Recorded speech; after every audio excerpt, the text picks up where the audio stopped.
네, 지금부터 기존의 순방 기자간담회를 시작하도록 하겠습니다. 말씀드렸듯이 순방과 관련된 질문해 주시면 되고요. 간단하게 대통령님 말씀 들으면서 자연스럽게 질문으로 이어가도록 하겠습니다. 네, 우리 기자단 여러분, 솔직히 너무 힘들죠? 괜찮으세요?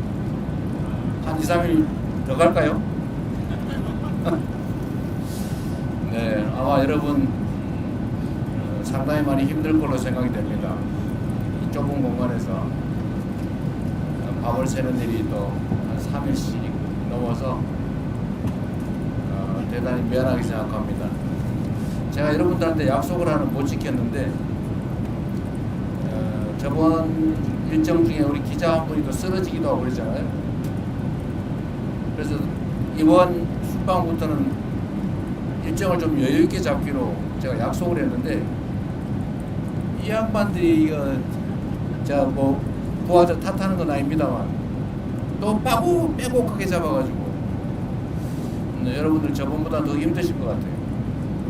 사실 뭐 저도 마찬가지입니다. 정말로 다음부터는 좀 더 여유 있게 일정을 잡도록 하겠습니다. 근데 이번에는 정해진 일정도 있는 데다가 어쨌든 상대국 사정도 있고 해서 좀 이렇게 됐다는 점 이해 바라고, 어쨌든 중동 외교를 포함해서 우리가 외교의 기반을 정리하는 단계라서 좀 무리하게 다니고 있는 측면이 있습니다. 다음부터는 조금 행복한 순방이 되기를 기대하면서 여러분들의 궁금한 점에 대해서 말씀을 들어보도록 하겠습니다. 네, 손을 들고 질문 있으신 분들은 손을 들어주시기 바랍니다. 먼저 CBS 이준기 부장님부터 들어보겠습니다. 대통령님 일주일 동안 성경 순방하시느라 고생 많으십니다. CBS 이준입니다. 전 이번 순방의 의미에 대해서 좀 더 듣고 싶은데요. 방금 간단하게 말씀해 주셨지만 이번 순방 크게 중동 3개국 그리고 G20 정상회 두 가지로 나눠서 볼 수 있을 것 같습니다. 그 중에서 중동 3개국 순방에 대해서 좀 질문을 드리고 싶은데요. UAE 같은 경우는 강훈식 부서실장이 특사 활동을 하면서 어느 정도 정치자금이 됐었지만 이집트 튀르키예 같은 경우는 뭐 아이스브레이킹이나 라포 형성의 좀 느낌이 다소 강했다 이렇게 보여준 측면이 있습니다. UAE와 이집트 튀르키예 같은 경우는 전통적인 중동의 이제 강호 국가들인데 이번 순방을 이를 국가로 정하신 점이 이제 신정부가 중동 국가의 외교에 어떤 물꼬를 튼다 이렇게 좀 이해하면 되는지 이 부분에 대해서 설명해 주시면 감사하겠습니다. 뭐 굳이 더 추가 설명이 필요 없을 만큼 잘 이해하고 계신 것 같습니다. 잠깐 말씀드렸지만 우리가 이제 남아공은 G20 회의 때문에 뭐 당연히 가는 것이고, 근데 중동은 어쨌든 우리 외교의 한 중요한 축입니다. 그리고 이번에 방문하는 3개국은 역시 중동 지역의 핵심 국가죠. 그리고 대한민국과의 역사적 관계도 특별하고, 또 방위산업이라든지 또는 뭐 무역 투자 각종 분야 협력 분야에서 여러 가지 새로운 아이템들도 발굴하고 기존의 협력 관계도 좀 강화할 필요가 있어서 지금 기반을 단단하게 한다는 측면에서 핵심 국가 중심으로 지금 가고 있는 겁니다. 네, 또 질문 있으신 기자분들 문화일보 안희석 부장님. 대통령님 안녕하세요. 문화일보 안희석입니다. 오늘 저는 그 대통령께서 중국, 일본 총리 이제 각각 회동을 하셨습니다. 네. 근데 지금 이제 지금 여러 나라로부터 중국 경제에 대한 요구가 나오고 있고, 또 한편 무슨 문제? 중국 경제, 대중국 경제 중국 경제. 뭐 나오고 있고, 또 한편으로는 중국하고 일본의 그 갈등도 네. 좀 격화되고 있는 상황이지 않습니까? 네. 특히 이제 저희로서는 이 원전 건조 이슈까지 좀 얽혀 있어서 좀 복잡한 문제 같은데, 혹시 뭐 연내든 아니면 너무 멀지 않은 시점에 한중 정상회담이 성사된다면 대통령께서 어떤 스탠스를 갖고 보관하실지 좋겠습니다. 제가 뭐 미국 측에도 얘기하는 거고 중국 정부에도 명확하게 얘기한 거지만, 대한민국의 외교의 기본적 원칙은 한미 동맹을 근간으로 하되 중국과의 관계는 안정적으로 잘 관리한다라는 것입니다. 그 근본은 국익 중심의 실용 외교라고 할 수 있을 겁니다. 그리고 그 중 핵심은 역시 또 대한민국의 군사 안보 각 영역에서 자율성을 확대하는 것입니다. 전시작전 지휘권을 회복하는 문제도 그렇고 핵 추진 잠수함 건조를 하는 문제도 그렇고 중국과의 경제 협력 또는 민간 교류 확대도 대한민국 국익에 부합하기 때문에 당연히 해야 될 일입니다. 한미 간의 동맹에 기초한 그야말로 기존의 군사 동맹에서 예를 들면 앞으로는 경제 동맹, 첨단 기술 동맹으로까지 복합 동맹으로 발전시켜야 되는데 이 두 가지는 결코 양립 불가능한 것이 아니다라고 생각됩니다.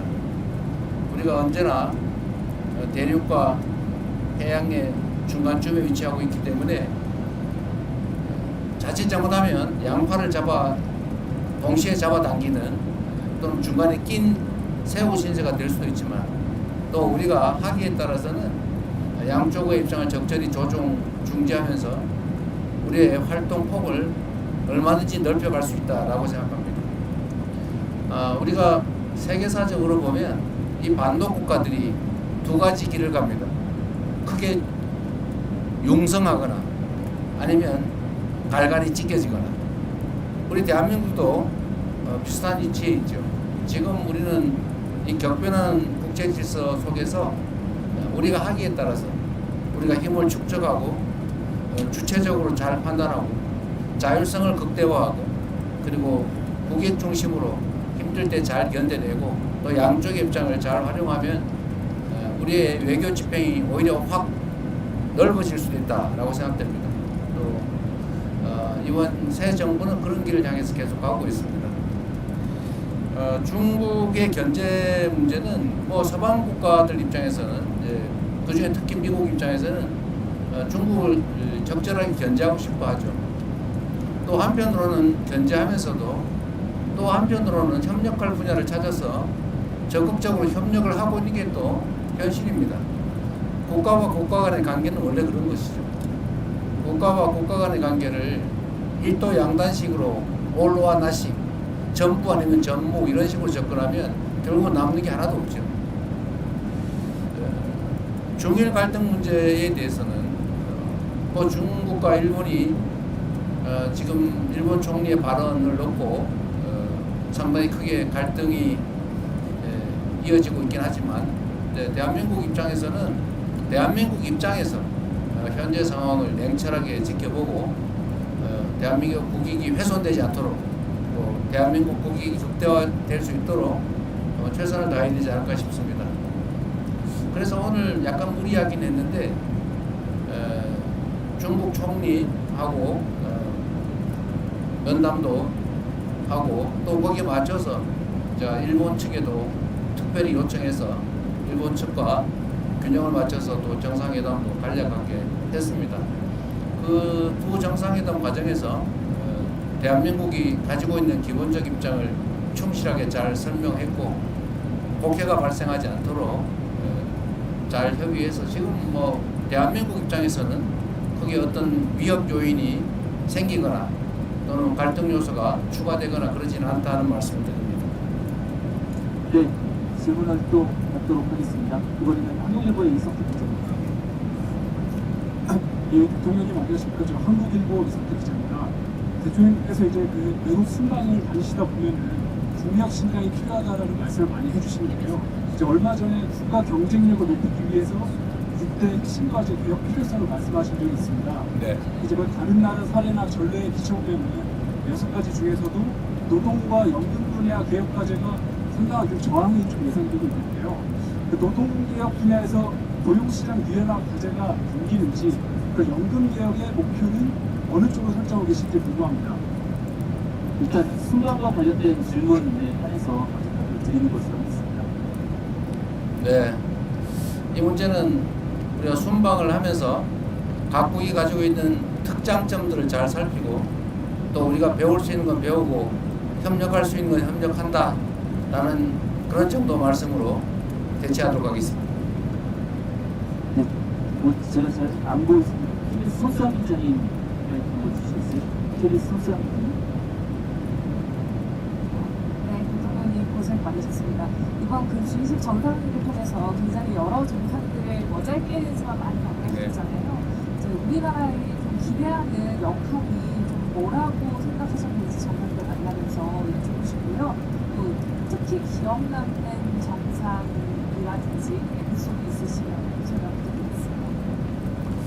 네, 원래 이게 다자 협상의 장이라고 하는 것은 우리 외교부 장관이 그러셨던가 안보실장이 그러셨던가 그야말로 장이 서는 거라고. 양자 협상의 장이기도 하죠. 우리가 만날 기회가 있으면 사실 정상끼리의 회담이라고 하는 게 그리 쉽지가 않습니다.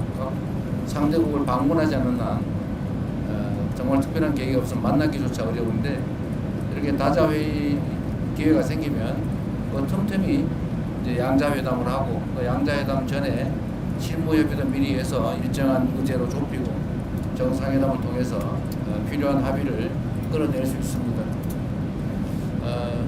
제가 취임한 지 얼마 안 돼서 뭐 처음 보는 분들도 계시고 해서 어렵긴 하지만 정상들과의 접촉면을 넓히고 또 정상들과의 라포도 형성하고 좋은 감정들을 유지하면 아무래도 대한민국에 좀 더 나은 의사결정이 가능하다 생각이 됩니다. 뭐 사람이란 게 다 그러지 않습니까? 제가 오늘 낮에 다카이치 일본 총리한테도 똑같은 얘기를 했는데 국가 간의 관계나 개인 사람 간의 관계는 다를 바가 없다. 결국은 서로 좋은 측면을 보려고 노력하고 좀 어려운 껄끄러운 측면들이 있으면 잘 관리하고 그 부분을 최소화하면서 사람 관계를 잘 만들면 좋지 않냐. 어떻게 사람이 완벽한 존재일 수가 있겠느냐. 국가 간의 관계도 마찬가지다. 이렇게 말씀드렸습니다. 저는 그래서 이런 다자회의 공간이 생기면 최대한 많은 정상들을 가볍게 또는 심각하게 많이 만나려고 하죠. 이번에도 꽤 많이 만난 것 같습니다. 언론인 여러분들한테 공지하지 않은 얘기들도 많죠, 사실. 잠깐씩 한 5분씩, 10분씩 화장실 갔다 오면서도 얘기하고. 근데 모든 정상들이 사실은 똑같습니다. 각각의 국가를 대표하고 나오는 분들이라서 자기들도 정상들 간의 대화를 최대한 많이 하고 뭔가를 끌어내야 되기 때문에 다 적극적이에요. 뭐 나만 그래서 좀 이상한 사람이 아니고 모두가 다 열려 있습니다. 그래서 그 기회를 잘 활용하면 얼마든지 정상들 간에 짧지만 밀도 있는 대화가 가능하다. 제가 몇 차례 국제회의를 가면서 느낀 겁니다. 그리고 가능하면 인간적 공감을 얻어내기 위해서 많이 노력하죠. 제가 사실은 좀 장난기가 많아가지고 그러긴 한데 외국 정상들도 사실 똑같습니다. 그런 사람들이어서 그들의 인생이나 또는 삶의 역정이나 뭐 정치적 경험이나 이런 것들을 제가 발굴해가지고 얘기해주면 좋아하죠. 사람들 관계 그런 거 아닙니까? 상대에 관심 가지고 상대가 예를 들면 좋아할 일 만한 거 언급해주고 공감하고 또 아픈 거 위로해주고 하면 다 좋아합니다. 그게 뭐 아무리 큰 나라의 강한 지도자라 한들 다 똑같은 사람입니다. 조그마한 소국의 지도자도 똑같은 사람들입니다. 그래서 만나면 뭐 큰 무리 없이 대개는 관계 설정이 잘 되죠. 준비도 많이 합니다. 다 수십 명 밤새도록 이 사람이 이 에피소드가 이 사람 얘기인가 저 사람 얘기인가 헷갈릴 때가 있어요. 가끔 실수하기도 합니다. 근데 그 사람은 뭔 얘기하는지 모르죠. 자기 얘기 아니면. 하여튼 이번에도 보면 저는 뭐 룰라 대통령 또는 뭐 모디 총리 만나서 얘기하는 거 상당히 의미 있었고 서로 뭐 공감도도 많이 넓혔다고 생각합니다. 제가 빠른 시간 내에 인도, 브라질도 한번 가야 될 것 같아요. 짧은 시간 얘기했지만 서로 협력하고 시너지 낼 만한 사안들이 많이 있다는 생각이 들었습니다. 네, 또 질문 있으신 기자분들. 앞으로 마이크를 바로 넘겼으면 될 것 같은데요. 네, 마이크 맞아요. 근데 잘 들리세요? 잘 안 들리죠? 방법이 없죠 이거. 스피커가 있으면 뒤에도 스피커가 네. 있으면 대통령 고생 많으셨습니다. YTN의 강지범입니다. 아직 뒤늦게 한 곳이 강도는 남아 있는데 지금 모든 국가 그다음에 가자회견대에서 대통령께서 그 정상회의 펼치기에 다 성과가 있다고 볼 수 있겠지만 그 중에서도 특히 기억에 남는 국가라든지 기억에 남는 성과가 있으면 아직 뒤늦게가 남아 있지만 그걸 네. 포함해서 말씀을 드리겠습니다. 아무래도 아랍에미리트 연합이 아마 가장 큰 구체적 성과가 있는 것 같습니다. 거기는 사전에 비서실장이 특사로 가서 협업할 수 있는 분야들도 많이 정리했고 또 구체적 사업도 다 발굴을 했기 때문에 아주 구체적이고 실질적인 큰 성과가 난 것 같습니다. 사실 이집트는 이집트 대통령께서도 그렇고 우리 실무진들도 크게 기대를 안 했던 것 같아요. 그런데 제가 RCC 대통령하고 예정에 넘게 거의 예정 시간 2배 가까이 대화를 했는데 마지막에 얘기를 들어보면 한국과 이집트 간의 그 협력에 대해서 매우 구체적인 좋은 제안들을 많이 해주셨어요. 처음에는 얘기하지 않았던 건데 마지막에 저하고 둘만 나왔을 때는 그 전에도 얘기하는 게 많이 있지만 카이로 공항을 확장할 계획인데 거기가 아마 한 3-4조 원 정도 들지 않겠냐 이렇게 얘기를 하고 그걸 한국 기업들이 좀 맡아서 확장하고 운영도 해주면 좋겠다 이런 얘기도 하시고 그 외에도 예를 들면 방위산업 분야 협력, 구체적 협력 얘기도 많이 해서 우리가 미리 좀 구체적으로 노력하고 사전 준비를 철저히 했더라면 또 오랫동안 교류 협력을 축적해 왔더라면 지금의 이집트와 한국 관계를 훨씬 넘어서는 더 밀도 있는 더 큰 협력이 가능했겠다라는 생각이 들었고 한편으로 아쉽다는 생각이 들면서 또 한편으로는 지금이라도 잘 됐다 이런 생각이 들었습니다. 이집트는 제가 가급적이면 이집트 대통령을 폭빈으로 한국에 오시라고 초청을 드렸는데 오시겠다는 의사도 표명하셨고 오시기 전에 실무적인 협의를 좀 거쳐서 지금 그때 당시에 그냥 난삽하게 얘기했던 각종 협력 사안에 대해서 충분히 준비하도록 하겠습니다. 아마 우리 기업들이나 우리 국민들에게 큰 기회를 만들 수 있지 않을까 생각이 됩니다. 네, 카메라 기자님들 때문에 제가 시선이 가려서 잘 안 보이는 것 같은데 뒤에 마이크를 좀 넘겨주시면서 한번 말씀해 주시겠어요?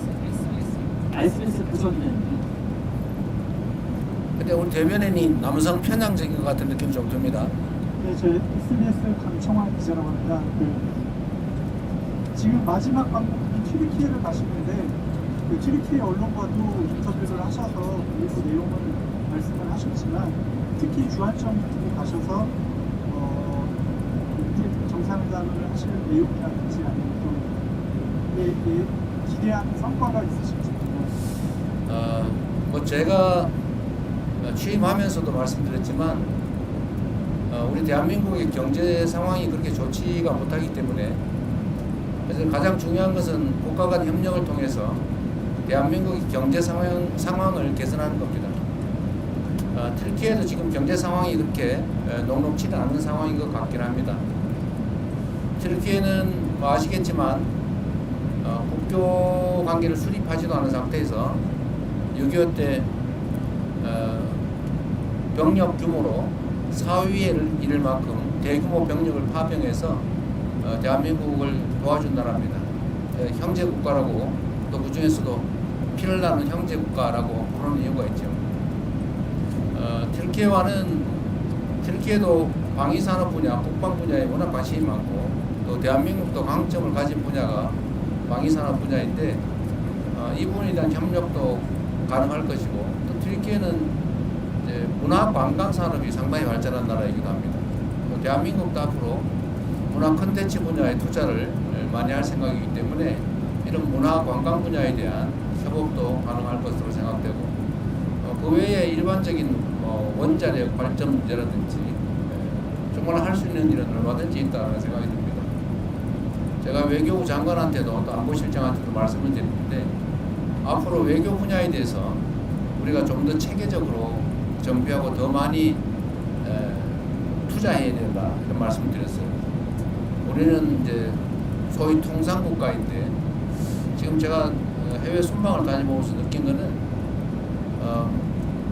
대한민국의 대외관계 관리가 매우 분절적이라는 생각이 듭니다. 따로따로 나눠져 있어요. 교육부는 대학하고 또는 뭐 기재부는 뭐하고 또는 뭐 농림축산부는 농업 관련 사업을 하는데 뭘 하는지도 모르고 코트라는 또 코트라대로 하고 뭐 따로 다 놀고 있어요.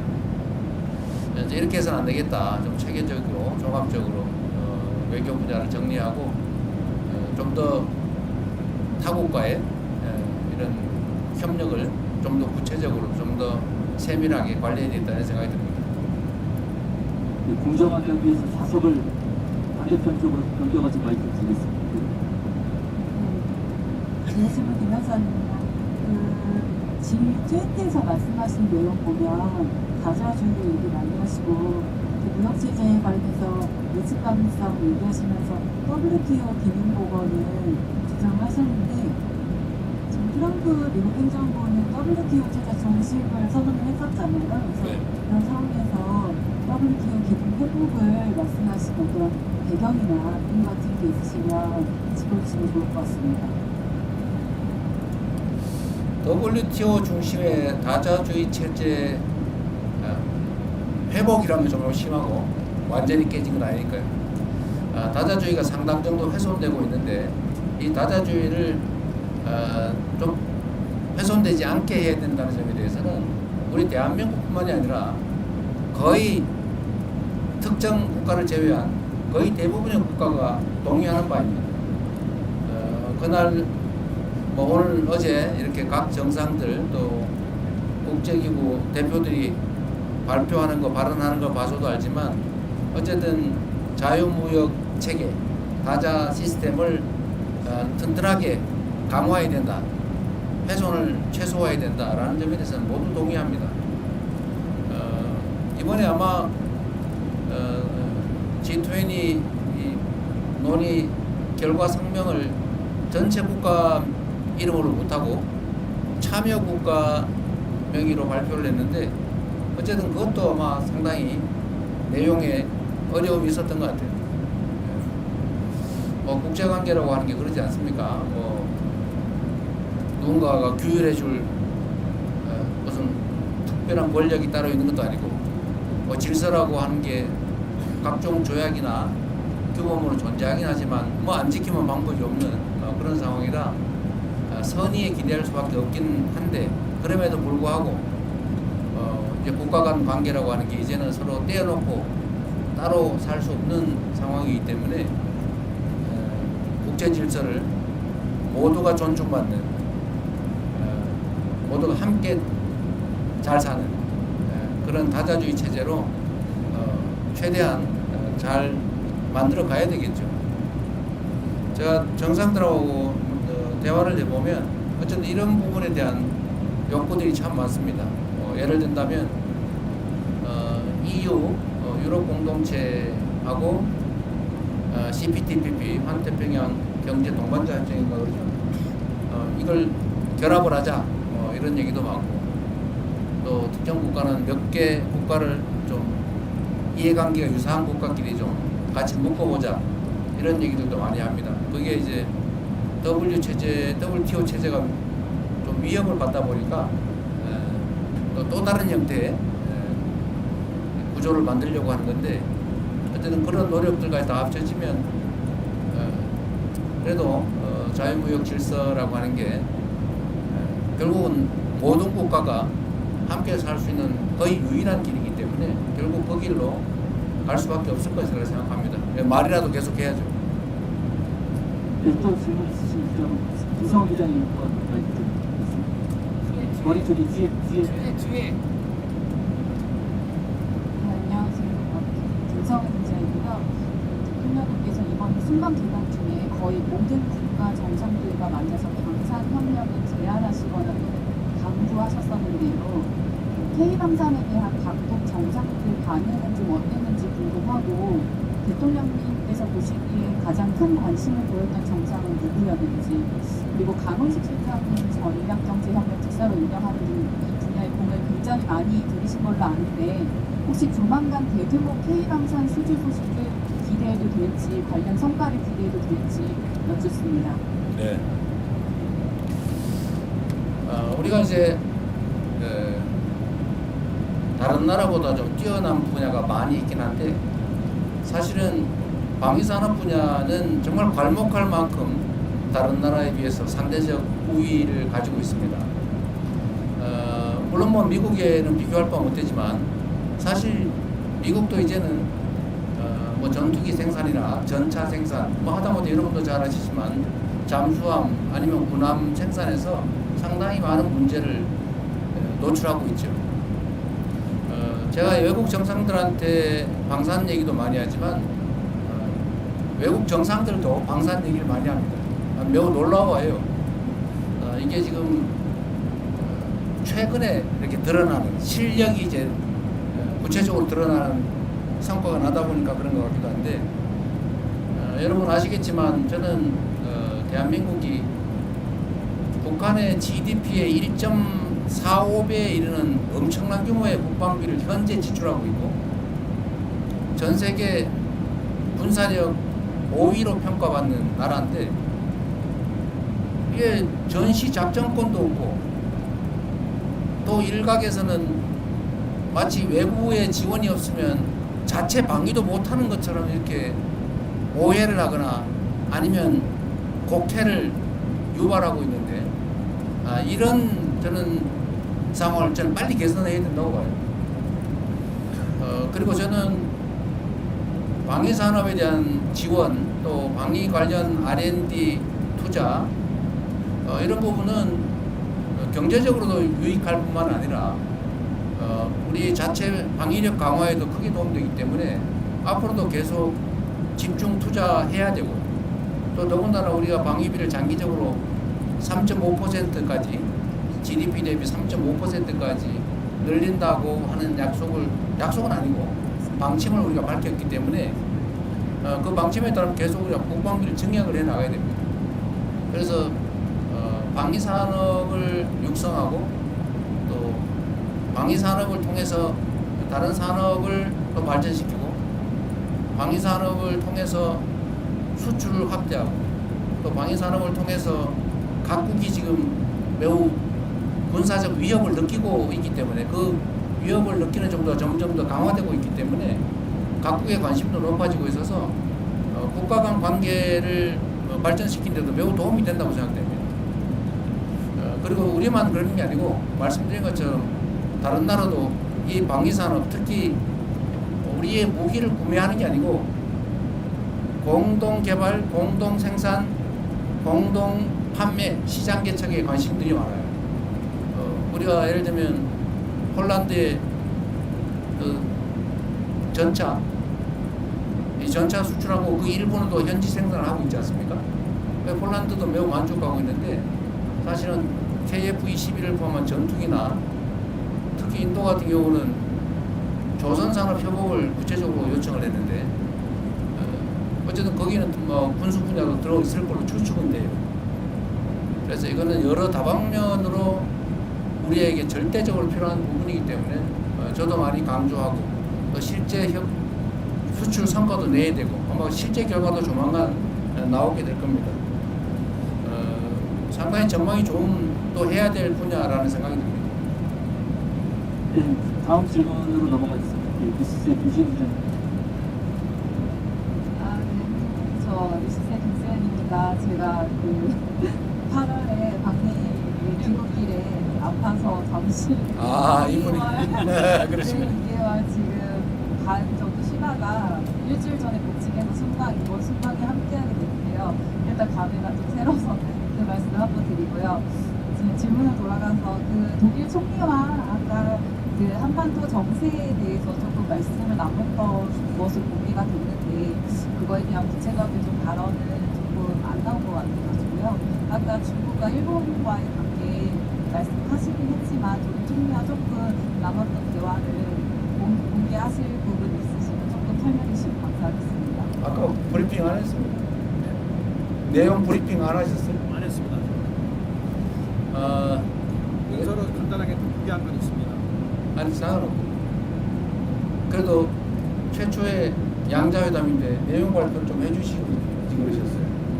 일단 따로 자료로 좀 냈습니다. 자료를 냈어요? 예.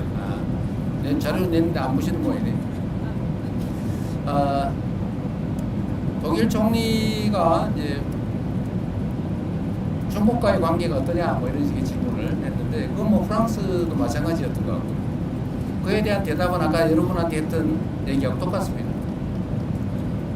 아주 원론적인 군사안보 측면의 한미동맹을 기반으로 우리는 판단하고 행동할 수밖에 없고 그러나 또 한편으로는 지리적인 관계나 또 역사적 관계 또 경제적 관계 측면에서 단절할 수 없다. 적절하게 관리해야 된다라는 입장을 충분히 얘기했습니다. 뭐 특별한 건 없었어요. 뭐 어차피 한 3, 40분 얘기하는 건데 우리가 독일하고 얘기가 너무 많이 길었죠. 한 40분. 네, 길게 했습니다. 프랑스하고 프랑스가 40분, 독일이 한 20분. 네, 회의 시간 때문에 그렇게 됐는데 그 독일 프랑스는 역시 우리가 뭐 방문하든 또는 프랑스 미테랑이 아니지 누구지? 마크롱 대통령은 내년에 방한하겠다고 하니까 또 그때 더 구체적인 얘기를 하게 될 것 같습니다. 네, 또 질문 있으신 기자분들, 네, 이번 연합뉴스 감사합니다. 네, 안녕하십니까. 대통령님 고생 많으셨습니다. 연합뉴스 TV의 성승환입니다. 그 남아공 주식을 오시기 전에 경주 에이펙을 저희가 주인으로서 손님들을 맞았었는데 이번에 손님으로 한번 모셨고 3년 뒤에는 저희가 다시 주의식을 해서 맞이해야 되잖아요. 어떤 좀 이거는 좀 신경 많이 써야겠다. 그냥 더 많은 국가들이 오니까 이런 걸좀 신경이 느껴지는 것 같아요. 마이크를 잘 정비해야 되겠다는 생각이 들었습니다. 마이크가 계속 말썽이 되군요. 우리가 국내 장소는 정해지지 않은 거죠. 아직 안 정해졌습니다. 아직 이제 어디 대한민국에서 개최하는 건 정해졌는데 대한민국의 어디에서는 아직 미정 상태라서 그에 맞춰서 준비는 철저하게 잘 해야 되겠습니다. 에이펙은 김민석 총리께서 워낙 잘 챙겨서 특별히 문제가 없었던 것 같은데 다음 회의도 잘 준비해야 되겠다는 생각이 듭니다. 이게 국제회의는 어쨌든 전 세계 언론들이 다 지켜보는 상태인데 세밀하게 준비를 잘 안 하면 좀 국격에 의심을 받을 수도 있겠다 그런 생각이 좀 들긴 합니다. 충분히 투자할 만한 일이라는 생각이 듭니다. 네, 또 한국경제 이재부장. 대통령 안녕하십니까. 한국경제신문 한재영입니다. 그 모디 총리가 조선업 협력을 얘기를 하면서 소다자 협력이라는 용어를 사용했던 걸로 알고 있는데 그게 구체적으로 어떤 협력 모델을 제시한 것이고 거기에 대해서 대통령께서는 어떤 판단을 좀 하셨는지 궁금합니다. 모디 총리는 이제 조선부 분야 협력을 하자고 하면서 이제 예로 든 게 인도, 한국, 일본 이렇게 3국 간 조선 분야에 대한 협력 체계를 구축하는 게 어떻겠냐라는 그런 말씀을 하셨습니다. 근데 우리는 좀 더 그 부분에 대해서 판단할 여지가 남아 있기 때문에 그래 충분히 제안은 잘 들었고 추후에 논의하자 이렇게 얘기했습니다. 네, 또 혹시 질문 있으신 기자분, 네, 세계일보. 네, 안녕하십니까. 대통령 고생 많으십니다. 좀 궁금한 부분이 이번 G20 정상회의에서도 그렇고 각국을 방문하실 때 AI라든가 기본 AI 이런 부분을 많이 말씀해 주셨는데요.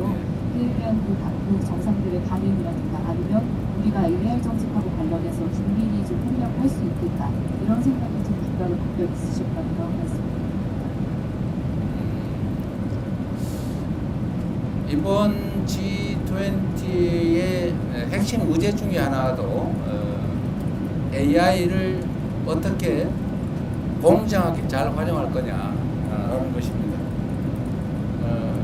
대한민국이 모두를 위한 AI라고 하는 정책을 추진하고 있는데 그 대한민국이 하고 있는 모두를 위한 AI는 우리 국민 모두도 포함되지만 세계의 모든 나라도 동시에 포함합니다. 근데 대개의 나라들이 지금은 자칫 잘못하면 인공지능 분야에서 특정 몇 개 국가에 종속될 가능성이 매우 높고 이 점에 대해서 정상들 중에는 걱정을 하는 사람들도 있습니다. 독자적으로 이걸 투자해서 해결하기는 어려운데 이거를 그렇다고 끌려가기는 어렵고 이런 걱정을 하고 있어서 제가 예를 들면 이집트 대통령한테는 그런 얘기를 했죠. 이집트 인구가 1억 명인데 앞으로 결국 세상은 인공지능 중심으로 바뀌어갈 거고 거기에 끌려가는 것보다는 동행하는 게 그래도 낫다. 그래서 한국과 인공지능 분야에 대해서 서로 협력을 하는 게 어떻겠냐라고 얘기했고 그 점은 동의하는 바가 있었습니다. 우리의 기획 중에도 제3세계의 인공지능 분야에 대해서 제3세계와 협업을 해서 제3세계를 독립적으로 인공지능 시스템을 특히 LLL 시스템을 포함해서 좀 구축을 함께 해주자라고 하는 계획도 가지고 있습니다. 그게 우리의 시장을 넓히는 길이기도 하죠. 의외로 이 분야도 인공지능 분야에 관한 협력 관계 구축도 앞으로 대한민국이 해야 될 중요한 아이템이 아닐까 싶은 생각이 들었습니다. 네, 또 질문 있으신 분들 질문 받겠습니다. 서울경제 송정훈 네, 대통령님 서울경제 송정훈 기자입니다. 지금 12일 만에 G7에 가셨을 때가 엊그제 같습니다. 그때는 이제 민주화 한국이 복귀했다, 국제사회에 복귀했다 이런 말씀을 많이 해주셨는데 그 사이에 어느새 한미, 한일 그리고 아세안의 APEC까지 G20까지 다녀오셨습니다. 이 사이에 대통령께서 보실 때 회의 정상들이 실제로 어떤 반응들이 달라졌는지 그게 궁금하고요. 그리고 아까 말씀 중에 그 2028년 G20 같은 경우에는 아직 도시가 정해지지 않았다라고 말씀하셨는데 항상 지방 도시를 생각을 하시니까 지방에서 할 수도 있다는 생각을 하시는지 궁금합니다. 네, 쉬운 말씀 먼저 드리면 2028년에 할 일이고 아마 내년 정도에는 어느 정도 윤곽을 잡아서 내후년부터는 준비를 해야 되겠죠. 근데 저는 기본적으로 가능하다면 지방에서 하는 게 좋겠다는 생각은 갖고 있는데 글쎄 그때 가서 상황이 어떨지는 잘 모르겠습니다. 이게 숙소 문제나 이런 게 상당히 좀 큰 문제라서 인프라 구축도 간단한 문제가 아니어서 쉽게 단언하긴 좀 그렇고 또 했던 데서 또 하긴 좀 그렇고 여러 가지를 살펴야 되지 않을까 싶습니다. 제가 당선 직후에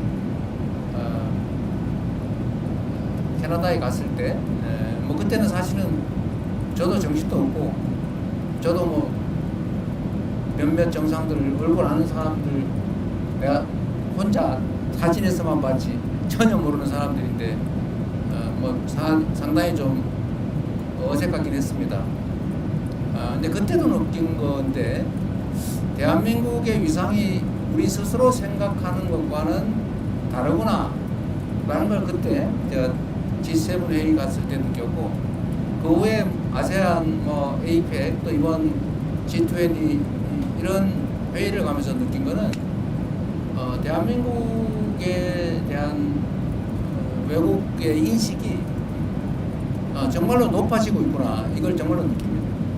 대체적으로 한국 문화에 대해서 상찬을 합니다.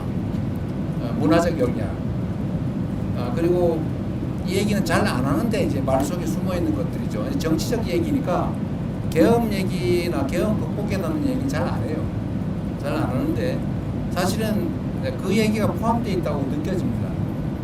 놀랍다. 이런. 그래서 우리 국민들께서도 우리가 가진 국제적 위상, 또 대한민국 국민의 저력 이런 거에 대해서 좀 정말 자부심 가져도 되겠다 그런 생각이 들고, 또 이 저력을 기반으로 우리가 국내에서만 우리끼리 아웅다웅 하는 걸 넘어서서 좀 세계로 나아가면 좋겠다는 생각이 들었습니다. 충분히 길을 열어갈 수 있겠다. 기업들도 진출하지만 문화 진출 또는 뭐 하다못해 한글 교육 수요가 너무 넘쳐가지고 대대적으로 한글 교육 과정을 좀 확대할 계획인데, 어쨌든 그런 것도 결국 대한민국 청년들이 결국 세계로 나아가서 대한민국 문화를 가르치고 한글을 가르치고 뭐 그렇게 해야 되지 않겠습니까? 그리고 어쨌든 대한민국의 이 문화 현상 정말 뭐라 그럴까요? 우리도 사실은 뭐 이렇게까지라는 생각이 들 정도인데, 뷰티든 아니면 푸드 식품이든 뭐 컨텐츠 다른 뭐 드라마, 영화, 뭐 노래 정말 여러 분야에서 수요가 넘치는 것 같아요. 그러니까 잠재력이 엄청나게 크다. 이 잠재력을 이제 우리가 활용을 해야 되는데, 그 첫 번째는 이제 우리가 외교 관계로 좀 문을 열고, 또 그 안에서 세부적인 가능성은 일단 크게는 기업들이 뚫어가겠지만, 또 우리가 문화 전파를 통해서 좀 토대를 단단하게 하겠지만, 결국 그 안에서 개별적인 아이템도 만들고 할 수 있는 일이 참 많겠다는 생각이 들었어요. 제가 남아공에 한 분이 코코로라고 하는 일종의 식품 뭐 이런 걸 수입해서 파는 일을 하는데, 남아공이 수입 규제가 좀 심한 모양이에요. 아주 체제 정비가 안 돼가지고 됐다가 안 됐다가 뭐 될 것 같은 건 안 되고 안 될 것 같은 건 되고 막 그런데요. 하여튼 시스템이 좀 안정이 안 된 것 같다 이렇게 얘기하면서 그 분야에서도 할 게 참 많다고 그렇게 얘기하는 걸 보면, 우리가 앞으로 정부 하기에 따라서 대한민국 국경 바깥에서 얼마든지 일자리든 또는 기업이든 수출이든 해나갈 수 있겠다 그런 생각이 들었습니다. 우리 안보실에서 잘해야 될 것 같아요. 외교부하고. 네, 슈퍼스는 박형원 기자님 제일 앞쪽에 계신데. 이분이 그 유명한 박형광님. 네, 대표님 안녕하십니까. 검설과 뉴스공장의 박형광 기자라고 합니다. 제가 생각으로 많이 피곤하실 텐데 고생이 많으십니다. 방위 산업이 단순 수출 증진뿐만 아니라 국가 간 관계에 도움이 된다라고 말씀하셔서 드리는 질문입니다. 방산 포함해서 우주, 원전 등 협력도 중요한 의제로 지금 가져가고 계시는데, 이걸 종합해봤을 때 사실상 군사협력에 준하는 어떤 관계를 가져가려고 하는 구석을 만드는 거 아닐까라는 생각도 좀 듭니다. 그 정도까지는 아니더라도 미국, 중국 등 강대국에 의해서 좌지우지되는 변화일변도의 국제 정세에 대응하기 위해서 강사협력으로 끈끈하게 묶인 좀 새로운 외교적 협력체를 구상하고 계신 거 아닌가라는 생각이 듭니다. 방산외교를 통한 직접적 수출 증진과 국가 간 관계 발전 중 어디에 좀 더 무게를 두고 계신지 좀 생각을 듣고 싶습니다. 적절하게 지적하신 것처럼 이제 각국의 방위산업 수요가 우리가 예상하는 것 이상으로 빠르게 커지고 있습니다. 중동만 해도 다들 언제 예측을 넘어서서 갑작스런 급변 사태가 생길지 모르겠다고 불안해합니다. 최근에 몇 차례 국가들이 겪었죠. 이건 아닌데? 라고 하다가 좀 비상 상황을 겪는 일이 벌어지다 보니까 어쨌든 방위산업 또는 군사 안보 분야에 대한 수요가 상당히 많이 늘고 있습니다. 또 중동도 그렇지만 다른 나라들도 비슷하죠. 물론 이제 요구 수준이나 또는 강도는 좀 떨어질 수 있습니다. 아프리카 마찬가지고 남미도 좀 비슷해 가고 있지 않나요? 누구도 믿을 수 없는 상태가 좀 도래하고 있어서 이 부분은 결국은 계속 커질 수밖에 없다는 생각이 들고, 유럽은 여러분들 너무 잘 아실 거고, 국가 간 관계 강화의 또 한 축이 될 수도 있고, 이게 특히 협업을 하게 되면 공동 기술 개발, 공동 생산 이런 식으로 하게 되면 이게 군사 안보 협력을 안 할 수가 없어요. 그냥 라면 한 개 팔고 마는 거하고 다르죠. 이거는 국가 간 관계가 아주 깊이 안보 측면에서 연관 지을 수밖에 없기 때문에 국가 간 관계도 밀접하게 될 수밖에 없다. 말씀드렸지만 저는 언제나 그렇게 생각하죠. 위기가 오면 기회로 만들고 피할 수 없다면 그건 자연 현상의 일부로 운명처럼 받아들이고 최대한 활용하자.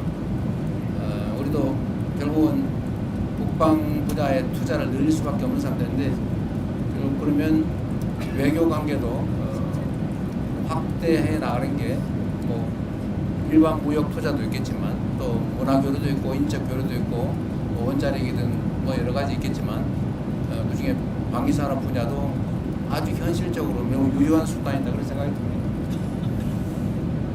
네, 저희가 45분 정도 더 하라고 하세요. 나중에 안 물어봤다고 억울해하면 안 되죠. 예, 제가 잘 안 보니까 그래서 마이크를 전달해 주시고 두 분 계세요, 두 분. 네네. 소속과 이런 말씀 주시면 감사하겠습니다. 대통령님 채널의 김동훈 기자입니다. 대통령님 그 이집트 대통령과 정상회담에서 한반도 평화 중재 역할 강조하셨고요. 독일 정상회담에서도 통일 조화 완료를 하셨는데요. 북한과 관계 개선을 위해서 한 단계 더 나아갈 것 우리가 먼저 할 수 있는 거 계획하고 있으신지 한미 연합 군사훈련 축소 같은 것도 포함되는 건지 궁금합니다.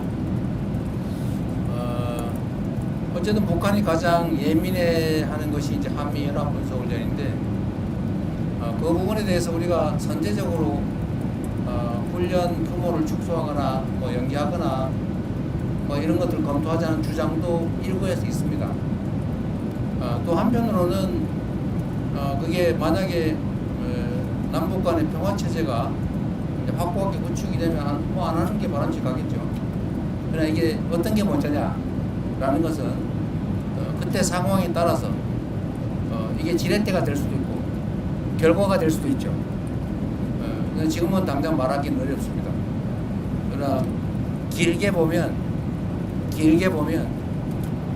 대한민국의 방위는 대한민국 스스로 책임지고 또 가급적 군사훈련을 하지 않아도 되는 그야말로 말씀드린 것처럼 싸우지 않아도 되는 싸울 필요가 없는 평화체제를 확고하게 구축하면 뭐 그때 되면 이런 트럼프 대통령이 별로 안 좋아하는 돈 드는 합동군사훈련 이런 거 안 해도 되지 않습니까? 그러나 지금 단계에서는 뭐 쉽게 얘기할 수 없는 부분이죠. 그래서 이거는 상황과 조건에 따라서 얘기할 것이 지금 미리 어떤 방향으로 예단하기는 어렵다. 그렇게 생각이 됩니다. 네, 그 뒤에 매일경제 오세훈. 예, 안녕하세요. 매일경제 오세훈입니다. 방금 출국 전에 공개된 트리티의 언론과의 인터뷰가 있었습니다. 네. 이 인터뷰에서 대통령께서 트리티의 신호 원전 프로젝트 논의가 진행 중이고 한국 원전 기술로 트리티의 원자력 발전에 기여하기 희망한다고 하시면서 이제 수주 의지를 밝히신 걸로 이해를 했는데요. 현재 우리나라 기업이 관련 프로젝트에 이제 입찰을 해서 경쟁 중에 있는 상황입니다. 그래서 이번 고품 방문을 계기로 관련한 결과가 도출될 가능성이 있을지 말씀 좀 부탁드립니다. 뭐 결과를 예단하기는 어려울 테고 아마 한전이 입찰에 응한 것 같아요. 응찰한 것 같은데 정상은 대화를 통해서 우리 대한민국 원전 사업의 우수성, 그 다음에 경쟁력 이런 것들을 잘 설명하고 좋은 결과가 나도록 노력을 해봐야죠. 뭐 결과에 또 뭐 여러 가지 판단할 요소가 있을 테니까 기다려봐야 되지 않겠습니까? 네, 또 혹시 질문이 더 있으시면 이제 손을 드는 분이 안 계신 것 같아요. 있나요? 그쪽에 마이크를 전달을 해주십시오. 예, 대통령님 수고 많으십니다. 연합뉴스 이명석 기자고요. 조금 전에 질문 나왔던 트리티의 현지 언론 인터뷰에서요. 잘 들리시나요? 네, 잘 들려요. 예. 대통령께서 통일의 논의에 변치 없는 인류다라고 얘기하시면서 점진적 단계적으로 추진해 나겠다는 말씀하셨는데요. 잘은 뭐라고 총리가 뭐라고요? 그 통일에 대해서 통일에 그 일방적으로 추진하지 않겠다. 점진적 단계적으로 추진을 해 나가겠다라는 얘기를 하셨는데 이 얘기는 결국은 지난번에 흡수 통일에 대해서 추진하지 않겠다는 거랑 마찬가지로 이 정부에서는 좀 시간이 걸린다고 하더라도 충분히 대화를 가지고 장기적으로 접근하겠다는 뜻으로 저희가 받아들여도 되는 건지 궁금하고요. 그리고 같은 맥락에서 지난번 1회 때 북미 정상간 대화가 아쉽게도 좀 무산이 됐는데 혹시 다음 모멘텀으로 이 통일 문제를 진전시킬 수 있는 다음 외교적 모멘텀이 뭐가 있을지 생각하시는 분이 있으면 설명해 주시면 감사하겠습니다. 네. 남북 관계는 참으로 안타깝게도 매우 적대적이고 대결적 양상으로 바뀌었습니다. 아주 초보적인 신뢰조차도 없어서 아주 극단적인 발언 또 극단적인 행동을 보여주고 있습니다. 북한 측이. 아시겠지만 지금 군사분계선 기준으로 북한이 3중 철조망을 치고 있어요. 이게 6.25 전쟁이 이제 휴전으로 끝나고 그 이후 정말 수십 년 동안 안 하던 일입니다. 지난 윤석열 정권 당시에 북한으로 가는 철도 다 폭파했습니다. 북한으로 가는 도로 다 파내고 둔덕을 쌓았습니다. 말씀드린 것처럼 전 군사분계선에 3중 철책을 설치하고 있어요. 다시 감시초소 설치하고 그 군사분계선 설치한다고 뭐 지뢰 매설한다고 우리 측하고 그쪽하고 서로 생각하는 경계가 달라서 그쪽은 자기 땅이라고 왔다 갔다 하는데 우리가 보니까 넘어왔다 그래서 경보 사격하고 넘어가고 이러고 있어요. 언제 우발적인 충돌이 벌어질지 모르는 상황까지 갔습니다. 그리고 남측을 북한은 적대적 두 국가다. 이제는 뭐 철천지 원수다. 이렇게 얘기하고 있지 않습니까? 일체 모든 연결선이 다 끊겼습니다. 일체 대화 접촉 자체를 거부하고 있어요. 매우 위험한 상태죠. 우발적 충돌이 발생하면 해결할 길이 없습니다. 아무리 적대적인 국가 간이라도 비상연락망은 원래 가지고 있어요. 한 라인은 다 있지 않습니까? 원래 오른쪽으로 싸우면서 오른손으로 싸우면서도 왼손으로 악수하고 부르는 게 세상의 이치인데 여기는 완전히 다 단절했어요. 정말로 안타까운 일이죠. 이게 과연 대한민국의 국익에 바람직하냐? 전혀 아니지 않습니까? 결국은 통일 문제, 안보 문제, 이 국익에 관한 문제를 정략의 대상으로 삼아서 다 망가뜨린 정말로 이해하기도 어렵고 용납하기 어려운 일들이 실제로 벌어진 겁니다. 이 상황에서 우리가 할 수 있는 일은 무엇이냐? 이미 그랬던 거 어떡하냐? 포기하고 강경 일변도 정책을 계속 할 거냐? 그럼 더 나빠지겠죠. 이럴수록 더 인내심을 가지고 우리가 확고한 억지력을 확보하고 도발을 얼마든지 제압할 수 있을 정도의 국방력, 억지력을 확보하고 이건 대전제죠. 이렇게 한 다음에 그 기반 위에서 소통하고 대화하고 설득하고 길을 열어야죠. 그래서 아까 뭐 군사훈련 얘기도 나왔지만 제가 전에 발표한 대로 우리가 현재 상태에서 할 수 있는 조치는 하자. 그 대북 방송 그거 왜 합니까? 쓸데없이. 서로 방송회가 서로 괴로우면서 그런 바보 짓이 어디 있어요? 우리한테 어떤 이익이 있습니까? 그냥 저 북쪽에 가깝게 사는 주민들 뭐 밤에 잠을 못 자가지고 정신병원 쫓아다니게 왜 그렇게 만듭니까? 어떤 이익이 있어요? 정치적 이익은 있을지 몰라도. 그래서 방송 대북방 중단한다든지 대북 단파 방송 요즘 세상에 인터넷 뒤집어 다 나오는데 뭔 대북 단파 방송을 합니까? 그 돈 들잖아요. 그런 것도 줄이고 또 우리가 양심수 아니 그거 뭐라고 표현합니까? 장기수. 미전향 장기수. 예, 미전향 장기수. 지금 나이들 다 90 넘어가지고 오늘 내일 언제 돌아가실지 모르는 분들인데 북한으로 자기 고향으로 가겠다는 걸 그건 뭐 막습니까? 그거 잡아놓으면 뭔 도움이 돼요? 그래서 그 노력조차도 반응이 없어요. 이런 상황에서는 그래도 대화하려고 노력하고 끊임없이 우리의 선의를 전달하고 의심하면 한 번 얘기하는 것보다 2번 얘기하는 게 낫겠죠. 끊임없이 노력해서 바늘구멍이라도 뚫어야죠. 자꾸 피하면 쫓아다니면서 얘기도 하고 말도 붙이고 뭐 안 듣겠지만 군사분계선 불명확하니까 이거 사고 나겠다. 진짜 총격전이 벌어질 수도 있겠다. 서로 자기 땅이라고 우기다가 이런 거 대화해서 선을 긋자. 이런 거라도 해야죠. 우리는 언제든지 열려있다는 거 말씀드리고 그리고 전에 END 전략이라고 우리가 말씀드렸습니다만 교류해야죠. 아니 다른 어떤 나라와 다 교류하고 대화하면서 왜 북한하고만 안 합니까? 어쨌든 교류하자. 그리고 관계 정상화를 우리가 지지한다. 전 세계와 교류해라. 우리하고는 좀 늦더라도. 그리고 마지막으로 단기적으로는 일단 핵 동결하고 중기적으로는 감축하고 장기적으로는 비핵화하자. 시간이 걸릴지라도 지금 상태로 방치하면 1년에 10개에서 20개씩 핵폭탄, 핵탄도 계속 만들고 있고 미사일 ICBM 기술 계속 개발해가 완성도를 높이고 있는데 지금이라도 중단하면 모두에게 이익 아니냐. 그러니까 일단 중단 협상이라도 시작하자. 그걸 우리가 못하면 미국하고 북한이라도 서로 하시라 라고 하는 게 우리의 기본적인 방침인 거죠.